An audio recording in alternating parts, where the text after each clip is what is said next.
हाँ बिल्कुल, ऐसा कुछ नहीं हुआ। जो आगजनी हुई है, जो नर्सिंग होम जलाया गया है, कुछ भी नहीं हुआ। हीरो होंडा का शोरूम जलाया गया, कुछ नहीं हुआ। मेडिकल स्टोर जो जला दिया गया, कुछ नहीं हुआ। लोगों के घर में जाके उनके घर में आग लगा दी, वो बच्चों को लेके बड़ी मुश्किल से अपने बाल बच्चों को लेके बंदा बाहर आके बैठा, उसका पूरा घर फूंक दिया गया, उसकी झोपड़ी फूंक दी है, कुछ भी नहीं हुआ। ये तो उन सबके लिए मामूली घटनाएं हैं ना, बहुत मामूली घटना है उनके लिए। तो उनके लिए तो नमस्कार, मैं कशिश और स्वागत है आपका DS4 न्यूज में। यहाँ पर अगर देखा जाए तो कहीं ना कहीं नीतीश कुमार हमेशा टारगेट के रूप में देखे जाते हैं, कभी यहाँ पर विपक्ष की तरफ से, कभी पक्ष की तरफ से। अब यहाँ पर तेजस्वी और राहुल गांधी की मुलाकात होती, इसी बात का जो डर है वो यहाँ पर नीतीश कुमार को सता रहा है। JP नड्डा से मुलाकात करते अपनी सफाइयाँ देते हैं कि यहाँ पर वो पलटी नहीं मारेंगे, वो छोड़कर नहीं जाएंगे। तो ये क्या है, अब यहाँ पर इस बयान की क्या वजह है, इस पर चर्चा यहाँ पर करेंगे। क्या लगता है, सफाइयाँ यहाँ पर नीतीश कुमार ने देना शुरू कर दी कि वो अब पलटी नहीं मारेंगे, RJD की तरफ नहीं जाएंगे, तो क्या लगता है? देखिए, लगता है पलटी मारनी चाहिए। अब तो उन्हें देश हित में पलटी मारनी चाहिए। अब तक हम उन्हें पलटी राम पलटू राम कहते आए हैं, लेकिन अगर वो इस बार एक बार और पलटी मार लेते हैं तो बहुत अच्छा रहेगा, देश हित में रहेगा। कम से कम इस सांप्रदायिक कोड़ से देश को छुटकारा मिलेगा जो इस पार्टी ने फैला रखा है। अभी आपने ताज़ा उदाहरण देखे हैं, महाराष्ट्र का उदाहरण देख लीजिए और यूपी का उदाहरण देख लीजिए। बहराइच कितनी बुरी तरह चल रहा है, आसपास के सारे इलाकों में माहौल भी इतना ख़राब हो चुका है। ये इस पार्टी की कोड़ और मानसिकता से अगर मुक्ति मिल सकती है तो बहुत अच्छी बात है। इस पार्टी को नीचे लाना बहुत जरूरी है, और अगर नीतीश जी इस बार पलटी मारते हैं तो देश हित में बहुत हम उनका स्वागत करेंगे। अब उन्हें फिर जिंदगी भर कभी भी पलटी मार नहीं कहेंगे। यहाँ पर देखा जाए, आपने बहराइच की बात की और यहाँ पर महाराष्ट्र की बात की, तो चुनाव है यहाँ पर, उपचुनाव वहाँ पर है और यहाँ पर विधानसभा चुनाव है। लेकिन अगर देखा जाए तो अखिलेश यादव का एक बयान आया था जिसमें वो कहते हैं कि जब चुनाव आते तभी सांप्रदायिक माहौल खराब होना कोई इत्तेफाक तो नहीं। तो क्या? बिल्कुल नहीं जी, वो कहते हैं ना ये संयोग है या प्रयोग है, ये साफ साफ प्रयोग है, ये कोई संयोग नहीं है। 3 दिन पहले बहराइच और ये महाराष्ट्र के दोनों कांड हुए हैं और दो दिन बाद ही वो नींद से जाके फौरन उसने घोषणा कर दी। अब आप देखिए कि टाइम कितना बचा है। 15 तारीख को घोषणा हो रही है चुनाव होगी और 13 नवंबर को चुनाव है, और उसकी जो रिजल्ट है वो 23 नवंबर को आ भी जाएंगे। क्या टाइम बचा हमारे पास? कुछ भी टाइम नहीं है। मात्र 28 दिनों का टाइम है। 15 से 13 अगर मिलाया जाए तो 28 दिन है। 4 हफ्ते गिनती के बनते हैं। 4 हफ्तों तक ये अपनी लगातार इसे सांप्रदायिक इस पे रोटी अपनी सेकते रहेंगे, अपना खाना बनाते रहेंगे और उसके बाद ये लोगों को परोस देंगे। देख लो, हिंदू खतरे में हो, एक हो जाओ, बट जाओगे, कट जाओगे। अगर नहीं बटे तो हम तुम्हारी हेल्प करेंगे, हम तुम्हारी रक्षा करेंगे। उस आधार पर लगातार वोट मांगे जाएंगे। तो ये संयोग या प्रयोग वाली जो बात है, क्लियर प्रयोग है इसमें, साफ साफ बात है। अगर जब माहौल खराब है तो आप जिस तरह से अब तक टालते आए थे और 1-1.5 महीने के लिए टालो चुनाव, क्या फर्क पड़ेगा? या तो पहले आपको फिर जो 2 राज्यों के चुनाव थे, जम्मू कश्मीर और हरियाणा के, उनके साथ ही कराते। अभी भी नहीं कराया। और मिल्कीपुर चुनाव जो है, जो अयोध्या सीट है, जो इनकी नाक का सवाल है अयोध्या बेल्ट में, सर्किट में, वो सबसे बड़ा, वहाँ अभी भी नहीं करवा रहे।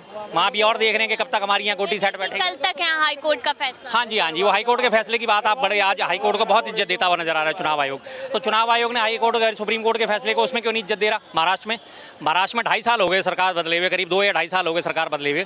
वहाँ जो विधायक अयोग्य ठहराए गए थे, उनका मसला अभी सुप्रीम कोर्ट में चल रहा है ना, सुनवाइयाँ चल रही हैं, उस पर भी तो अभी फैसला नहीं आया। लेकिन सरकार का टर्म भी पूरा होने वाला है और चुनावों की घोषणा भी होगी और चुनाव भी हो जाएंगे। तो वहाँ वो कोर्ट का फैसला आड़े नहीं आ रहा, एक मिल्कीपुर में ही आड़े आ रहा है। बाकी सब जगह कोर्ट कौन है, कैसी कोर्ट, क्या हम नहीं जानते जी। लेकिन मिल्कीपुर, अरे भैया कोर्ट है, हाई कोर्ट है, हाई कोर्ट है। सुप्रीम कोर्ट ने तो फैसला दिया था आपका बुलडोजर नहीं चलेगा। सुप्रीम कोर्ट के फैसले को धता बताते ही अगले दिन ही, 4 दिन बाद ही आपने वहाँ पे 25 यादवों के घर गिरा दिए थे। क्यों? जबकि सुप्रीम कोर्ट ने क्लियर मना करा था आपका बुलडोजर नहीं चलेगा, किसी भी प्रॉपर्टी पे कोई बुलडोजर आप नहीं चला सकते। फिर भी योगी आदित्यनाथ ने 25 मकान गिराए, 25 लोगों के मकान गिराए और भारी पुलिस फोर्स के साथ गिराए, कोई विरोध भी नहीं कर पाए वो। तब क्या हुआ था? कोर्ट, तब कोर्ट का ऑर्डर मायने नहीं रखता था। कोर्ट का ऑर्डर तो सुप्रीम कोर्ट ने हमारी दिल्ली गवर्नमेंट के लिए भी दिया था कि जब दिल्ली सरकार को सारी शक्तियाँ दी गई थी तो कोर्ट के ऑर्डर के थ्रू मिली थी, उसी को फौरन अध्यादेश लाके इन्होंने पलट दिया था। दिल्ली सरकार की सारी शक्तियां छीन ली थी। कोर्ट का इतना सम्मान करते हो तो अपने मन मुताबिक सम्मान करते हो, अपने मन मुताबिक अपमान कर देते हो। अब कोर्ट का हवाला दिया जा रहा है, उन्हें पता है कि हार वहाँ पे निश्चित है, तो कोर्ट का हवाला दिया जा रहा है।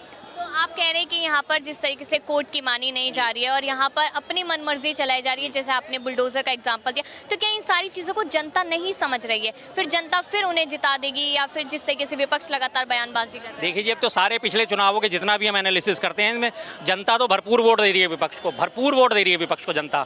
लास्ट एंड फाइनल, आप हरियाणा के चुनाव की बार बार बात होती है तो एक बार फिर उसका जिक्र करना चाहूँगा। हरियाणा के बीजेपी के 9 में से 8 मंत्री तो चुनाव हार गए। उन्होंने अपने बलात्कारी बाबा को, राम रहीम को पैरोल दी थी। सिरसा में उसका सबसे ज़्यादा, हिसार में, सिरसा में उसका प्रभाव माना जाता है। वहाँ पे वो अपनी सीटें हार गए बीजेपी वाले।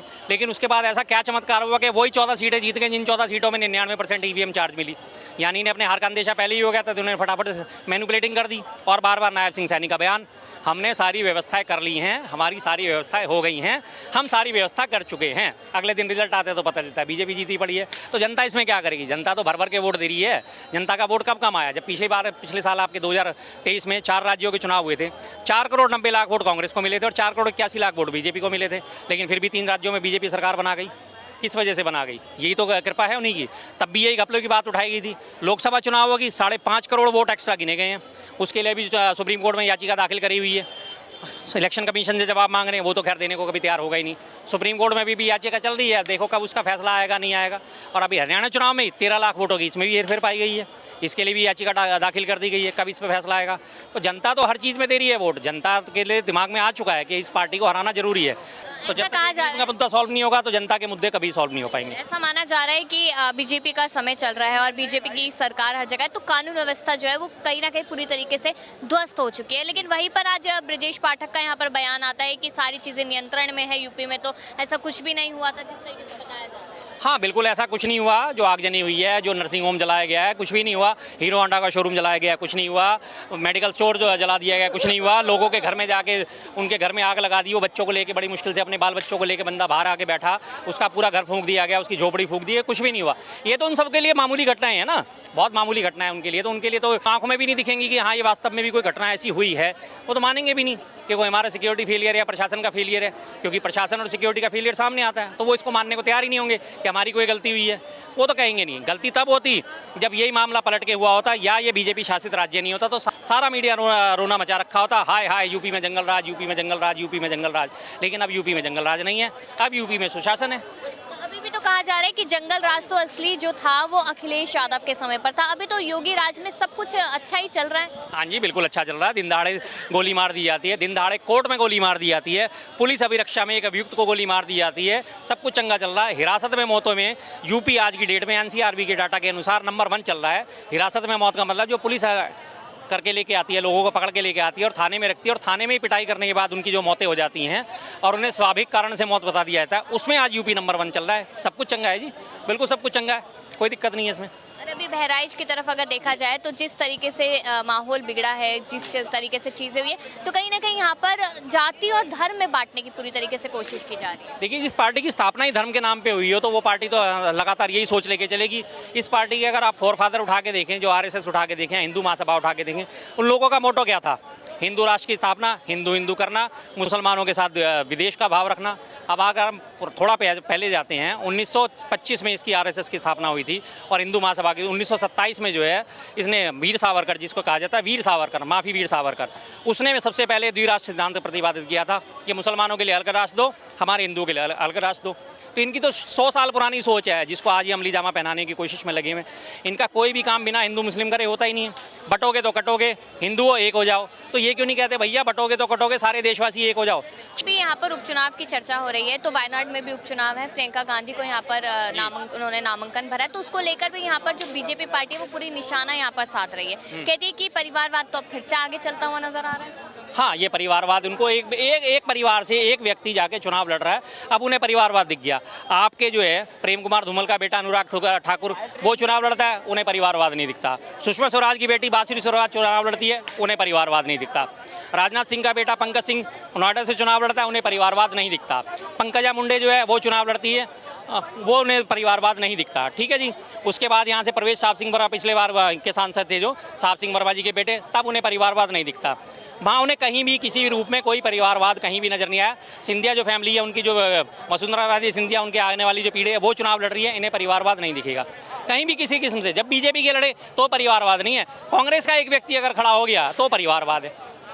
और जो भ्रष्टाचार खत्म कर देंगे, भ्रष्टाचार की बात याद आ गया, आपकी भ्रष्टाचार की बात रह गई थी बीच में।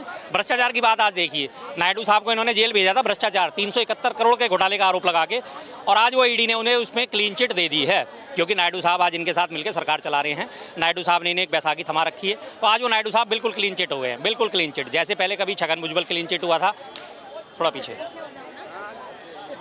हाँ जैसा कि अभी उसको छगन भुजबल को क्लीन चिट दी थी, 180 करोड़ के घोटाले का आरोपी था वो, और 180 करोड़ की संपत्ति ईडी ने उसे वापस लौटा दी क्योंकि छगन भुजबल ने बीजेपी का दामन थाम लिया था। अजीत पवार के ऊपर 70,000 करोड़ के घोटाले का आरोप था, उनकी वाइफ को 25,000 करोड़ रुपए का 25,000 करोड़ रुपए क्या घोटाले का आरोप था, वो उनका खत्म कर दिया। 25,000 करोड़ कहाँ गया कोई नहीं जानता। 70,000 करोड़ का घोटाला वो कहाँ है कोई नहीं जानता, क्योंकि अजीत पवार इनकी पार्टी में शामिल हो चुके। शुभेंदु अधिकारी, उसके ऊपर कभी वो भ्रष्टाचारी था जब वो पश्चिम बंगाल में ममता के साथ था, आज वो बीजेपी में है तो कोई भ्रष्टाचार का उनके ऊपर केस नहीं है। हेमंत विश्वा के ऊपर चिटफंड के स्कैम और शारदा स्कैम और वो कितने सारे वो व्यापम स्कैम चल रहे थे हेमंत विश्वा शर्मा के, जिस दिन उसने बीजेपी का दामन थामा सारे के सारे खत्म है। नारायण राणे बहुत बड़ा भ्रष्टाचारी था, जैसी बीजेपी में आया वो पाक साफ हो गया। तो इनका तो भ्रष्टाचार खत्म करने का यही तरीका है, दूसरी पार्टी में जब तक तुम हो तब तक तो तुम भ्रष्टाचार है, जिस दिन आके तुम बीजेपी में शामिल होगे उस दिन भ्रष्टाचार खत्म। भाजपा कहती है ना, भाजपा के नेता कहते हैं कि अगर कोई नेता हमारी पार्टी में आकर सुधरना चाहता है तो मुझे मौका दे देते हैं, तो मौका दिया जा रहा है यहाँ पे। सुधरना चाहता है तो सुधरना तो बाहर भी रह सकता है। सुधरने का मतलब ये है कि उसके ऊपर जो आरोप लग रहे हैं वो खत्म कर दिए जाएंगे। बहुत बढ़िया तरीका है आपका तो सुधारने का भाई। घोटाला कर लिया, 70,000 करोड़ एंट्री कर ली है, अब वो कहता है साहब मैं सुधरना चाहता हूँ। भाई वो 70,000 करोड़ का है वो भी तो ला, वो वसूली करी आपने? नहीं करी। क्यों नहीं करी आपने? क्योंकि आपने भ्रष्टाचार में उसमें अपना कमीशन खा लिया होगा। सीधी सी बात है कि सुधरना चाहता है तो इस तरह से बाकी सारे लोगों को भी तो सुधारो। बाकी लोगों को क्या आप सिर्फ आरोप के नाम पे जेल में डाल देते हो? हेमंत सोरेन को जेल में डाला गया था, किस लिए जेल में डाला गया था? कि उन्होंने भ्रष्टाचार करा है। कोई उनका भ्रष्टाचार साबित नहीं हुआ। जिस जमीन की बात करी थी वो जमीन उनके नाम पे नहीं निकली। जो 8.5 एकड़ जमीन की बात करी गई थी कि 8.5 एकड़ जमीन उन्होंने नाम पे जबरदस्ती कब्जाई गई है, जब ऑन पेपर सारा रिकॉर्ड सामने आया उनके नाम पे नहीं वो चढ़ी हुई।